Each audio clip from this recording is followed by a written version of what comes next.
PDA पिछड़ा दलित जिनको लेके समाजवादी पार्टी इस चुनाव में आ रही है। दिन बने हो गया Agra express way.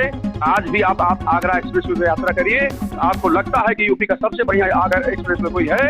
Agra express लागू की जा रही है। ये दलित अल्पसंख्यक जो है, जो उनका अधिकार है, जो संवैधानिक अधिकार है, उनको दे दें। राष्ट्रीय अध्यक्ष जी निर्देश देंगे तो हमारा समाजवादी पार्टी का बच्चा सड़क पे संघर्ष करते हुए आपको दिख जाए। तरफ तो राम मंदिर का मुद्दा चल रहा है, पार्टी पीडीए की बात करती है, तो कहाँ तक लगता है कि आप लोग जो है उनके जो है मुद्दे को पीडीए फार्मूला तो ज़्यादा जो है आजमा पाएंगे? देखिए, सर्वप्रथम तो राजनीति में राजनीति धर्म के आधार पर की जाए, ये ठीक नहीं होता है।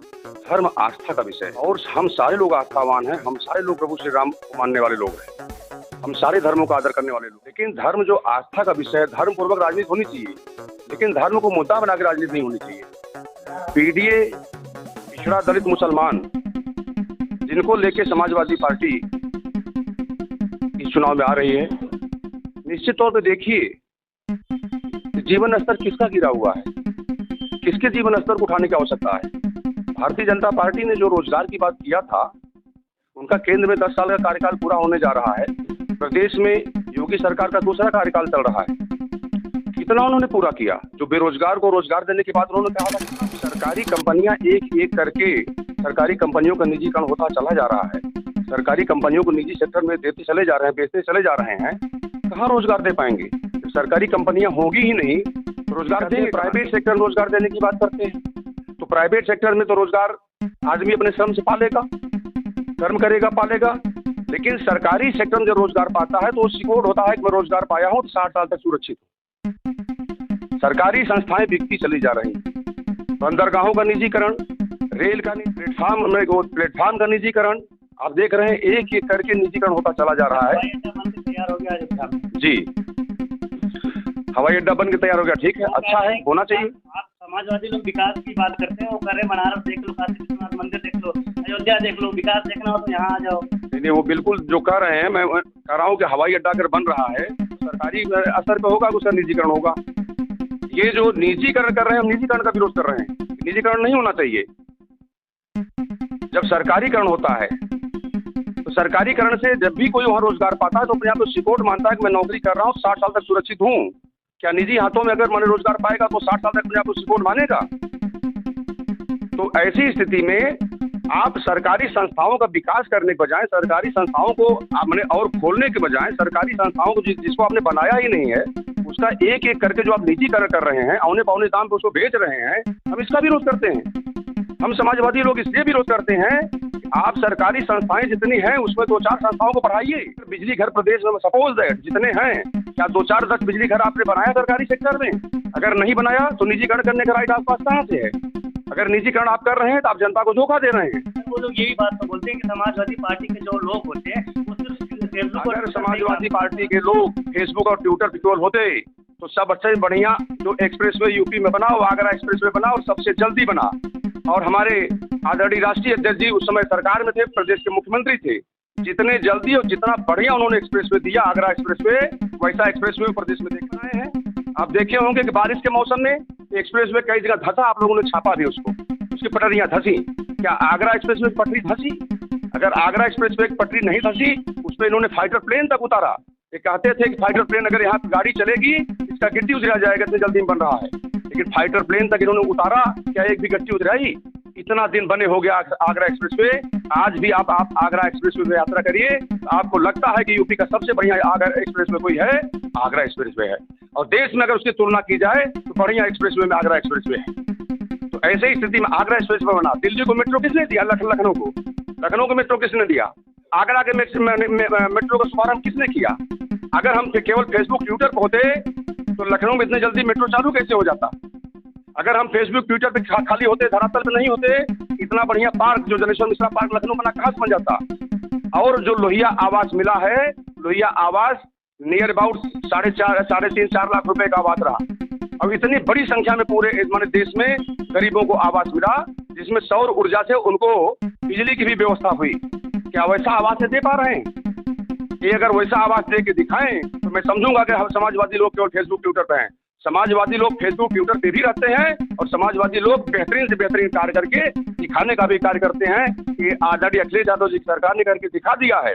माननीय पूर्व मुख्यमंत्री श्री अखिलेश यादव जी ने जितना बढ़िया विकास का कार्य पूरे प्रदेश में किया है, 100 उसका रिस्पांस मिला कि नहीं मिला? 100 नंबर की क्या स्थिति है? आप देखिए एम्बुलेंस की क्या स्थिति है। एम्बुलेंस के ड्राइवर हड़ताल कर रहे हैं, उनको वेतन नहीं दे पा रहे हैं, एम्बुलेंस के ड्राइवर में तेल नहीं दे पा रहे हैं। आप देखिए, नहीं हम कहते हैं भारत को विश्व गुरु बनाएं, ये तो अच्छी बात है, लेकिन सही में बनाएं। देश का नाम हो रहा है विदेशों में, भारत का कैसा बज रहा है? मैं कहता हूँ वो सही में बनाएं। अगर सही बनाएंगे समाजवादी कहाँ उसका विरोध करेंगे, लेकिन अगर मैंने के मुंह से बनाएंगे, धरातल में नहीं बनेगा, उसका विरोध हम नहीं करेंगे।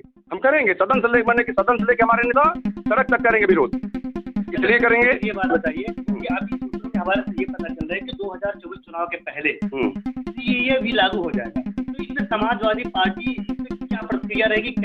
देखिए, समाजवादी पार्टी ने कहा, समाजवादी पार्टी की जो सोच है, CAA अगर लागू कर रहे हैं तो विपक्ष को विश्वास में लेकर लागू करिए, यही ना मांग है कि विपक्ष से उस पर बहस हो जाए, विपक्ष को विश्वास में ले लीजिए, लागू करिए, नहीं विरोध होगा। लेकिन विपक्ष को बिना विश्वास में लिए लोग ये जान जाए कि यहाँ के नागरिकों को कोई उससे दिक्कत नहीं है, जो संशय बना हुआ है, और विशेष करके अल्पसंख्यक को लेकर जो संशय बना हुआ है, ये कम से कम ये स्पष्ट कर दें, विपक्ष का मीटिंग बुला लें, विपक्ष मीटिंग बुला के एकदम पारदर्शी उसको मैंने दिखाएं कि नहीं जो हो रहा है डिस्कशन के बाद उसको लागू करें। कर लें विपक्ष डिस्कशन, क्या नहीं डिस्कशन कर रहे हैं उस पर, आप उसमें बहस कर लीजिए, फिर लागू करिए उसको। बने जी हमारे साथ हिसामुद्दीन शाह जी भी हैं, जो समाजवादी पार्टी के जिला उपाध्यक्ष। आइए सीए पे उनसे बात करते हैं। आपकी क्या प्रक्रिया जो है जिस ढंग से लागू किया है वो गलत है, उसका विरोध हम करते हैं। संवैधानिक दायरे में रह के, संविधान के बाहर नहीं, संविधान ने जो हमको अधिकार दिया है, हम कहते हैं भारत का संविधान है, भारत के संविधान के अंदर उनको रहना चाहिए, हमको रहना चाहिए। समाजवादी पार्टी का जो पीडीएफ फार्मूला है, आप लोग पिछड़े दलित अल्पसंख्यक को 2024 में कितना समझा पा रहे? क्योंकि एक तरफ बीजेपी भी कहती है कि समाजवादी पार्टी पिछड़ों का हितैषी नहीं है, सिर्फ वोट लेने की राजनीति करती है, असली हितैषी तो भारतीय जनता पार्टी। पीडीए के फार्मूला पर हमारे राष्ट्रीय अध्यक्ष लगातार काम कर रहे हैं, और अगर भाजपा यह कह रही है कि समाजवादी पार्टी पीडीए के फार्मूला पर काम नहीं कर रही है, तो मैं उनसे पूछना चाहता हूँ कि हमारा जो आरक्षण है, हमारा जो अधिकार है, वो हमको दे दें। हम कहाँ कर रहे हैं, किसी की विरोध कर रहे हैं? हम पिछड़े दलित अल्पसंख्यक जो हैं, जो उनका अधिकार है, जो संवैधानिक अधिकार है, उनको दे दें। क्या संवैधानिक अधिकार पिछड़े दलितों को नहीं मिल रहा? कहाँ मिल रहा है? अधिकार है, समानता का अधिकार है। आप छलावा करते हो, पहले तो हिंदू मुसलमान के नाम पर आप वोट डाले, अब जो है कि पिछड़े वर्ग में वोट डाल रहे हो आप। लोगों को जोड़ने का काम करते हैं आप, नौकरी जोड़ कर दे देना है, सबका जितना भागीदारी जितना उनका है पीडीए की भागीदारी दे दें, तब तो हम उनको जाने। भागीदारी दे नहीं रही हैं, सिर्फ जुमला दे रहे हैं बस। तो 2-4 दिन के लिए केवल ईवीएम का मुद्दा होता है, बाकी समाजवादी पार्टी का मुद्दा भूल जाती है क्या? ऐसी कोई बात नहीं है कि समाजवादी पार्टी, पहली बात तो समाजवादी पार्टी चुनाव पे आधारित किसी मुद्दे के लिए काम नहीं करती। समाजवादी पार्टी जो हमारे श्रद्धेय नेताजी का सपना था, जो बाबा साहेब ने समाजवादी भारत का संविधान की प्रस्तावना में उल्लेख किया है, वो समाजवादी भारत बनाने का है समाजवादी पार्टी, और उसके कार्यकर्ता उसी के ऊपर काम कर रहे हैं।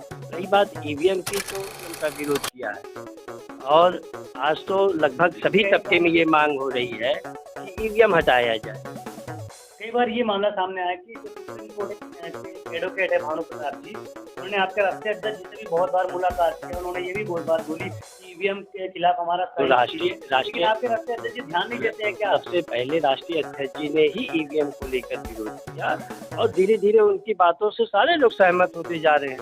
आप देखिए, राष्ट्रीय अध्यक्ष जी ने जाति जनगणना की बात शुरू की।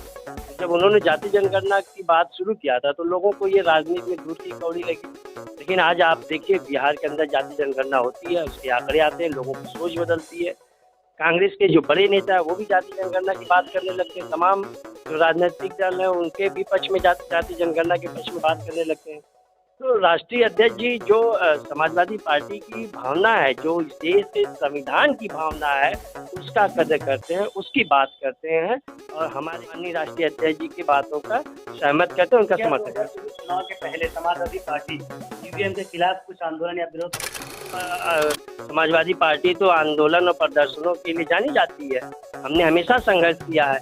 हमने जो समतामूलक समाज की स्थापना की बात आती है, उसके पीछे जो भी चीज़ें रही हों, जो भी ताकतें रहती हैं, उनको आगे बढ़ाने का काम समाजवादी पार्टी निरंतर करती रही है।